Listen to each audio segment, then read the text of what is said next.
Boa noite, irmãos. Boa noite. Como é que vai? Irmãos, é uma alegria nós estar aqui nessa noite. Estamos vendo o rosto de muitas pessoas, amigos, que estão na casa de Deus. O melhor lugar do mundo. Que bom nós poder estar aqui. Que bom nós estar na casa de Deus. Desde quinta passada, na quinta-feira, o nosso mano Sérgio apresentou a mensagem. Na sexta-feira, o nosso mano Felipe. No sábado, o pastor esteve aqui fazendo a Santa Ceia, uma mensagem. No domingo à noite, a irmã Elisete apresentando a mensagem. Na segunda-feira, a Janeci, minha esposa. Ontem, a irmã Fábio. E hoje é com nós. Irmãos, que bom nós poder estar na casa de Deus esses 7 dias, essas 7 noites que tivemos aqui. Muito bem organizado.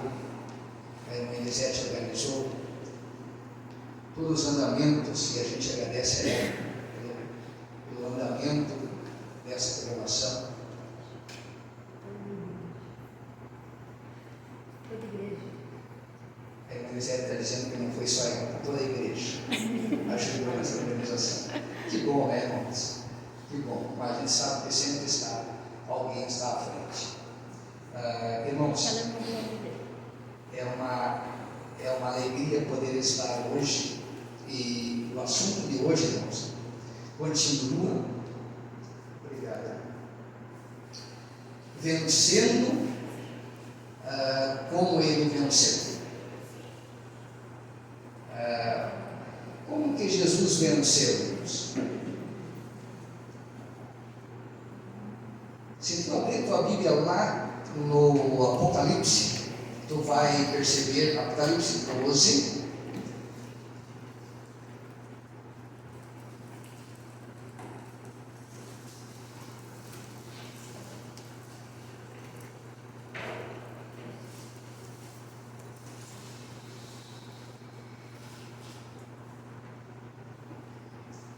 Amém?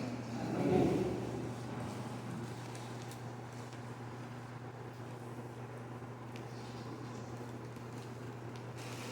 Apocalipse 12, de 7 a 9. Acompanhe aqui, irmãos, ali. O que aconteceu no céu? A primeira vitória que Jesus teve sobre o inimigo Satanás. Apocalipse 12, verso 7. Houve peleja no céu. Miguel e os seus anjos pelejaram contra o dragão.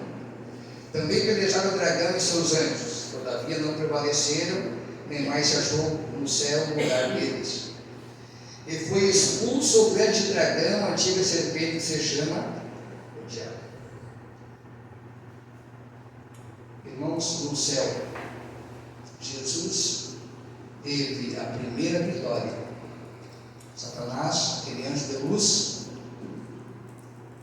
aquele ser criado à semelhança e à imagem de Deus, com todos os poderes que Deus havia dado a ele, regente do coral do céu,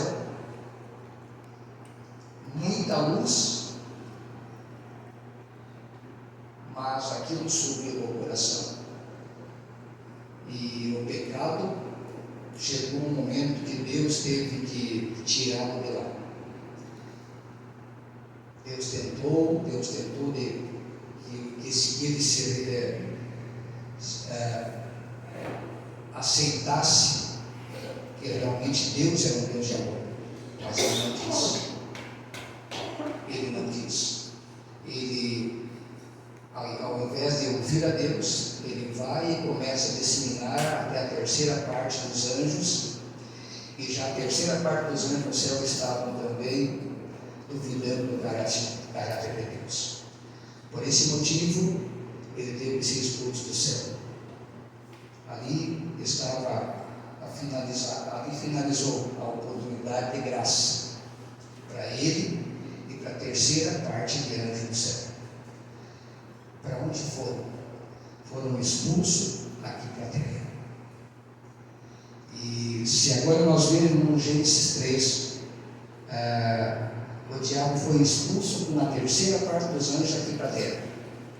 Jesus expulsou Satanás lá do céu, porque ele tinha contaminado, estava contaminando o céu.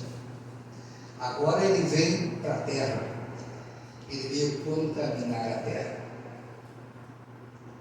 Chegando na terra, irmãos, ali estava o primeiro casal, ali estava a alegria, ali estava a felicidade, ali estava a paz.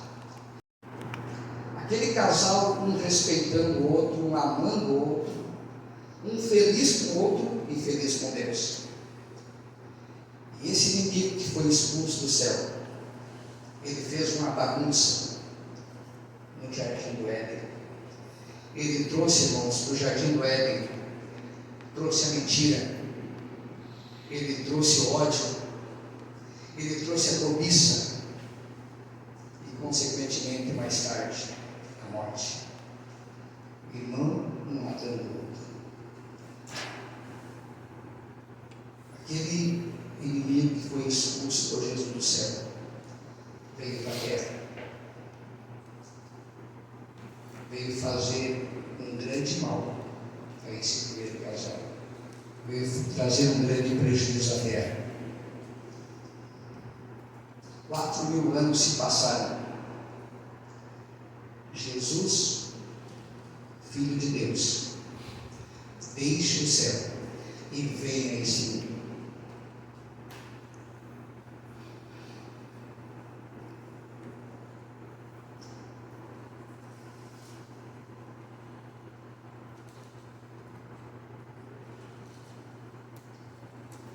Satanás, ao ser expulso do céu, ao chegar nesse mundo aqui e lograr êxito sobre o primeiro casal, conseguiu trazer o pecado, e ele se dizia príncipe desse mundo, se considerava o dono desse mundo. 4.000 anos se passaram. O Filho de Deus, Jesus Cristo, veio aqui.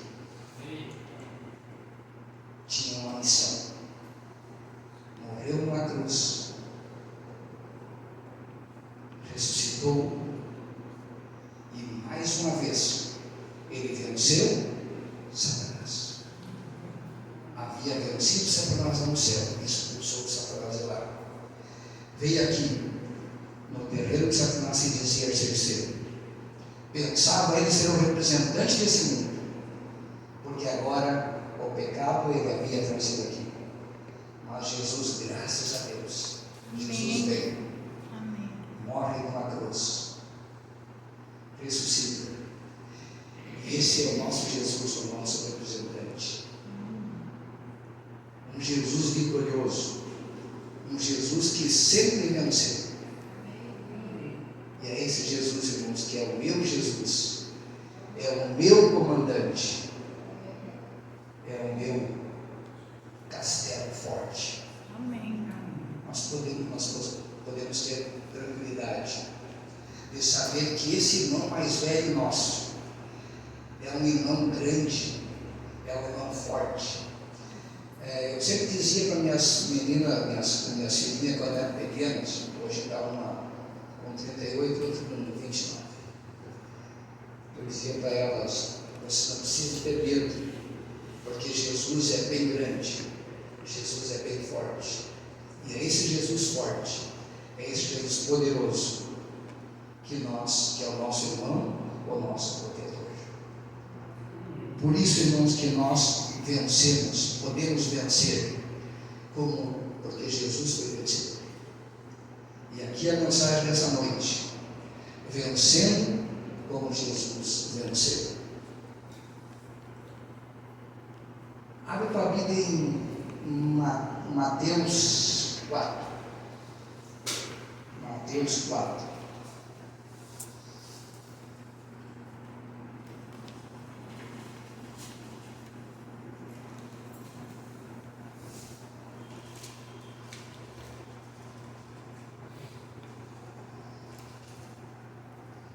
nós vamos ver, irmãos, que Jesus, se tu olhar um pouquinho acima do capítulo ali, nessa mesma página, Mateus 4, tu vai ver que Jesus havia sido batizado. Agora ele sai do batismo e vai para o deserto. Ele fez um jejum de 40 dias e Satanás, sabendo que Jesus estava com fome, ele vai até o deserto. E aqui a gente pode ver que ele faz um desafio a Jesus. Ele diz a Jesus: olha, se você és filho de Deus, então transforma essas pedras em pão. Irmãos, o jejum é uma coisa muito importante. Quando alguém tem um desafio, Jesus tinha sido batizado e ele tinha um desafio que agora o seu ministério estava para começar. Por esse motivo, Jesus foi jejuar. E agora o diabo, ele sabendo que Jesus estava com fome, ele disse: tu és o filho de Deus. Transforma essas pedras em pão. E Jesus, irmão, sabiamente diz: olha, está escrito. Jesus usa o que? A Bíblia Sagrada. Está escrito: não só de pão viverá o homem. Mas, irmãos, o inimigo ele é tão astuto, e o inimigo ele estuda a Bíblia muito mais do que nós. E ele viu Jesus dizendo para ele, usando a Bíblia, ele levou Jesus ao pináculo do templo e ele usou a Bíblia, irmãos, dizendo assim: olha, na Bíblia está escrito, você joga daqui de cima, porque a Bíblia diz que aos seus anjos dará ordem para que eles te protejam. E Jesus respondeu pela Bíblia também, está escrito: não tentarás o Senhor teu Deus. Aqui fica, irmãos, nesse estudo, uma lição para nós. Precisamos estudar a palavra de Deus. Precisamos conhecer, porque quantas pessoas usam a própria palavra de Deus, irmãos, para distorcer. Assim como o diabo, ele usou a própria palavra de Deus para dizer isso a Jesus: olha, você joga aqui de cima, os anjos vão te segurar, isso está na Bíblia.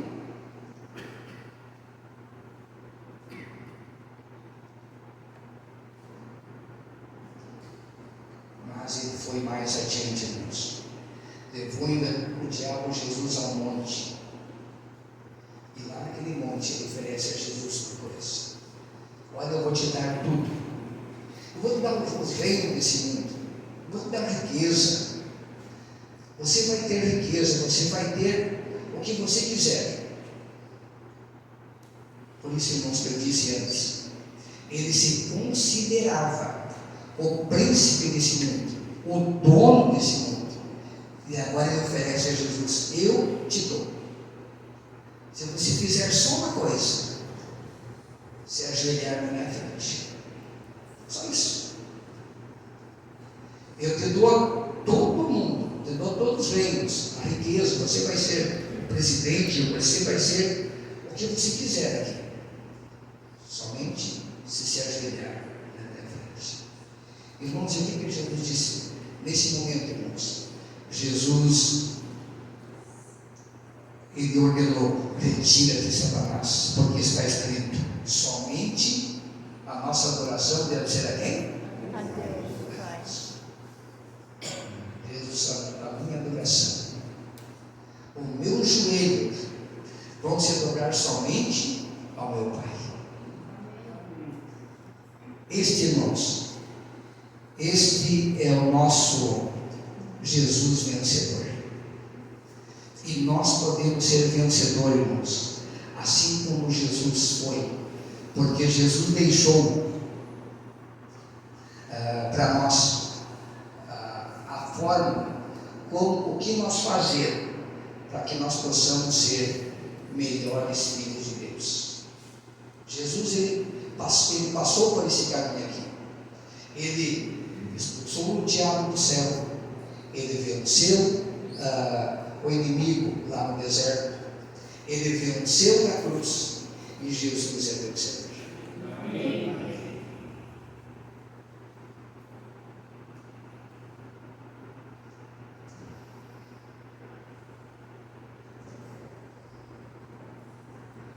Mateus.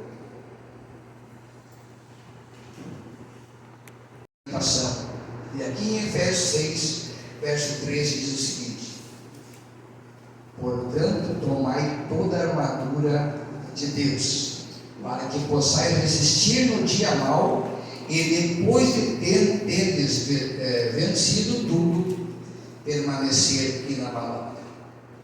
Olha o que diz aqui, irmãos: portanto, tomai toda a armadura. E o que é essa armadura? Nós tivemos a lição agora no trimestre passado, falando sobre essa armadura. E aqui no verso 14 ele diz assim: cingindo-vos com a verdade, e vestindo-vos da couraça da justiça. O que é a verdade, irmãos? O que é a verdade? Jesus é a verdade. Eu sou o caminho, a verdade e a vida. Então, irmãos, a couraça, que faz parte da armadura de um soldado para se proteger do inimigo, a couraça, ela protege o coração, ela protege o peito, ela protege o tronco. Essa couraça, nós precisamos estar revestidos de Jesus. Jesus precisa ser a nossa base. Ele diz: eu sou o caminho, a verdade e a vida. Jesus é a nossa couraça para nos proteger do inimigo. Continua no verso 15 dizendo assim: calçai os pés com a preparação do Evangelho da paz. Irmãos, a pregação do Evangelho, não importa onde você está, o que você está fazendo, prega o Evangelho, distribui um livro. Eu e minha esposa tivemos alguns dias comemorando os 40 anos de casado lá em Santa Catarina. Uma moça atendeu nós muito bem. Saímos de lá, deixamos um livro com ela, e ela disse para nós uma coisa: esse ano eu tinha feito um propósito. A Karine, ela disse minha esposa, esse ano eu fiz um propósito, eu queria comprar um livro para estudar esse ano. Eu queria estudar um livro. Então vocês me deram esse livro, eu vou estudar. Esse vai ser meu livro do ano.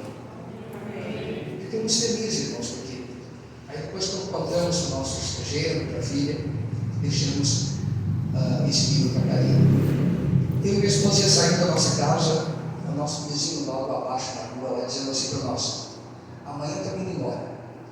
Eu entrei no carro, peguei o livro, levei lá para ele. A esposa dele ficou tão feliz, irmãos. Prometeu para minha esposa: dizia, eu vou ler esse livro, vai ser o meu livro de cabeceira esse ano. Irmãos, calçado.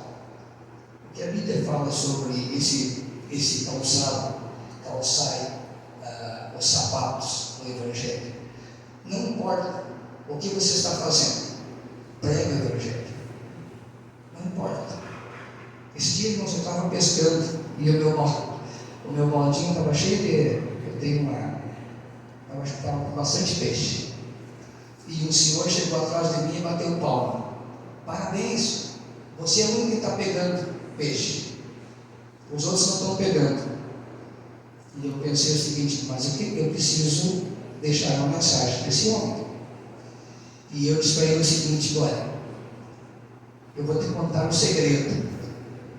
E ele dizia assim: tem um segredo? Qual é o segredo que você usa? Eu digo: olha, eu fico cantando hinos a Deus, e cada peixe que eu pego, eu agradeço a Deus. Então eu vou fazer o seguinte: eu vou começar a vir pescar perto de você, para ficar perto de você. Irmãos, não importa o que ele está fazendo, de Jesus, pregue. As pessoas, no caso hoje, não existe preconceito mais. As pessoas ficam felizes quando o Evangelho é pregado a eles.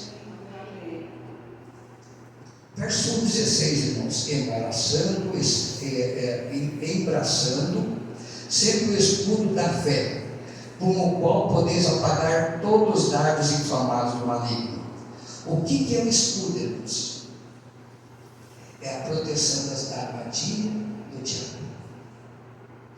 Irmãos, a gente vive num mundo cheio de maldade, onde o diabo sempre está pronto para usar pessoas para trazer armadilhas.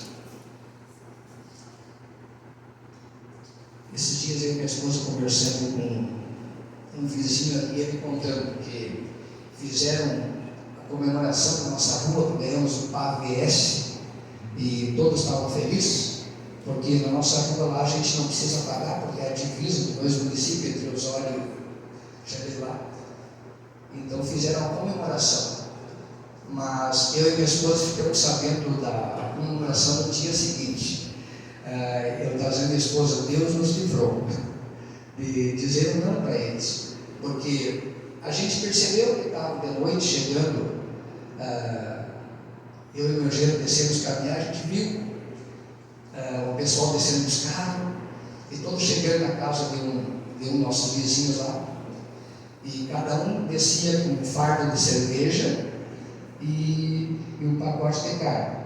Tudo bem, é o sistema deles. No outro dia eu e minha esposa ficamos sabendo da inauguração, o prefeito esteve lá, e daí ele disse: que pena que vocês não estavam no grupo para ser acionado, para poder estar junto com nós. Fomos livrados, porque eu e minha esposa, nós não iríamos encontrar lugar, e mesmo eu não iria ir uma sexta-noite. Então, irmãos, as ciladas, o inimigo sempre está fazendo coisas, mas Deus também sempre está nos protegendo. Amém. Deus é um Deus maravilhoso. Aqui no verso 17: tomai também o capacete da salvação. O que é o capacete, irmãos? O irmão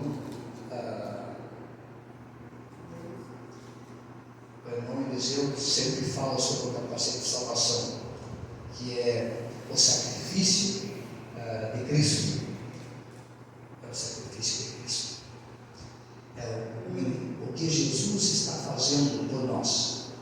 É o que Jesus fez no santuário. É o que Jesus está fazendo no céu hoje. Então isso, irmãos, precisa estar muito bem, vamos usar a expressão, muito bem gravado em nossa mente. O que Jesus ele fez,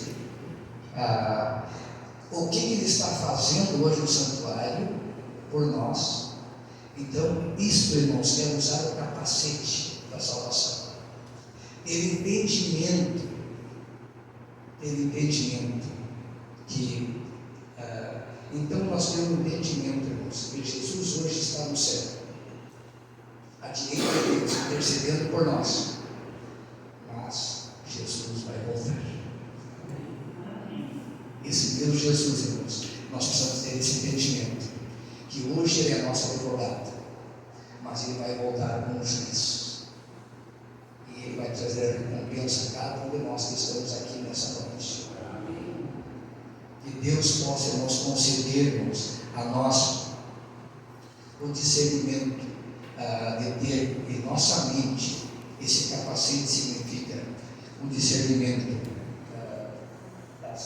do que Jesus está fazendo e o que ele fez na cruz por nós.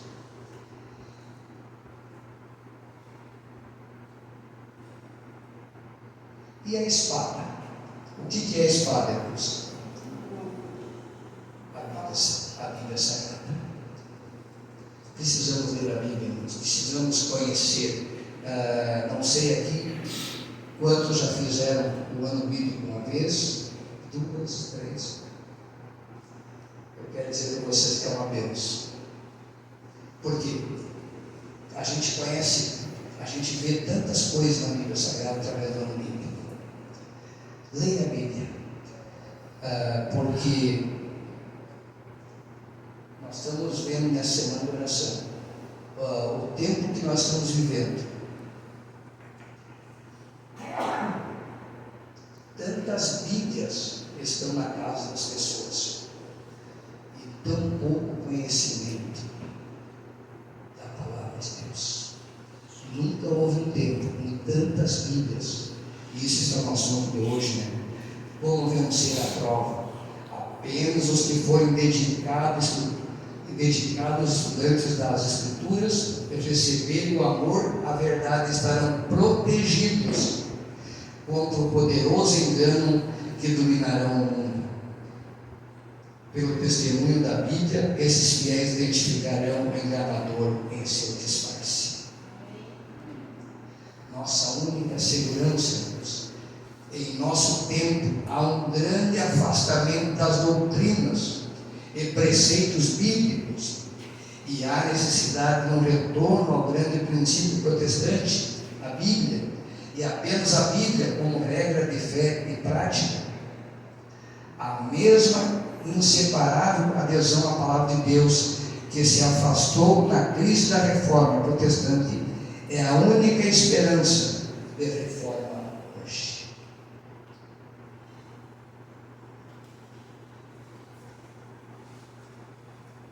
E a aplicação pessoal, irmãos, finalizando. Vivemos hoje num mundo com mais exemplares da Bíblia do que houve em qualquer outro momento da história, mas pertencemos à geração em termos bíblicos. Comprometa-se hoje a estudar a Bíblia de maneira profunda, a ponto de poder defender-se do mal, como assim diz o Senhor. Irmãos, que Deus possa nos usar a cada momento. Nós possamos, nesse primeiro Deus, esses 10 dias de oração, está sendo uma bênção. E eu vi milagres, irmãos. Essa semana aconteceu milagres aqui na nossa igreja. Eu vi milagres acontecendo. Então, irmãos, que nós possamos Deus ser o primeiro em nossa vida. Amém. Deus ser o primeiro em nossa casa, em nossos negócios, em tudo que nós vamos fazer, irmãos. Deus em primeiro lugar. Que a bênção de Deus, irmãos, possa estar sobre cada família aqui nesta noite. Amém. Eu quero convidar o irmão Gilceu, o irmão Sérgio e o irmão Felipe, nesse momento, para que venham orar por a nossa igreja, pelos pedidos de orações, porque nós temos nessa noite, irmãos, alguma oração pelos, nós temos aqui, eu vou convidar eles enquanto estão vindo, por uma experiência profunda com Deus e pelo preparo pessoal com o auxílio do Espírito Santo, pela nova geração da nossa igreja, incluindo crianças, adolescentes e jovens que ainda precisam ser alcançados, e pelos 5 amigos. Então eu quero convidar a igreja que se coloque de joelho, e nós vamos convidar os anciãos da nossa igreja que façam uma oração especial, irmãos. Quero convidar eles aqui na frente, oração especial, preparando essa igreja, irmãos. Aqui estão os líderes de nossa igreja aqui em Albatroz, que eles, como líderes de nossa igreja, e o filho do nosso filho, Sérgio, eles possam orar por nós, para que nós, como família, todos junto com eles, possamos nos preparar para encontrarmos com Jesus. Palavra, alguma coisa para algum amigo nosso, né, algum parente, coisa assim, né? E incrível, né, como a gente está conectado. Porque antes de sair de casa, eu falei para minha esposa, eu passei uma mensagem para 198 clientes, dizendo que nós estamos na nossa igreja em 10 dias de oração, e eu estou orando por você e por sua família. Amém. começou a vir um monte de respostas. Oh, glória. E antes dela falar aquilo, eu também bati uma foto da mensagem da irmã, que diz assim: uma parte do mundo cristão se opõe à obediência dos mandamentos de Deus, mas parece que esqueceram que a obediência é um ato de submissão a Deus, e que a submissão restaura a ordem natural em que fomos criados. A submissão permite que Deus retome seu lugar no trono de nossa vida e nos coloca em uma relação correta para com Deus. É por meio dessa submissão que nos submetemos com Deus, a fonte de força e poder para viver uma vida de obediência. Agora eu digo para você, nesse momento, reafirme hoje sua decisão de submeter em obediência à vontade de Deus, revelada em sua palavra. Amém. Gente, vocês não têm ideia, eu estava aqui na igreja e o celular não parava de plim, plim, plim, plim, plim. Amém, glória a Deus. Os clientes agradecendo e mandando mãozinhas. E, olha, foi uma bênção, realmente. Olha, façam isso, vocês vão ver que vai fazer uma grande diferença. Pode ser para um filho seu, um parente seu, ou qualquer um amigo seu. Vai fazer a diferença. Glória a Deus por isso. Amém, Senhor. Deus abençoe.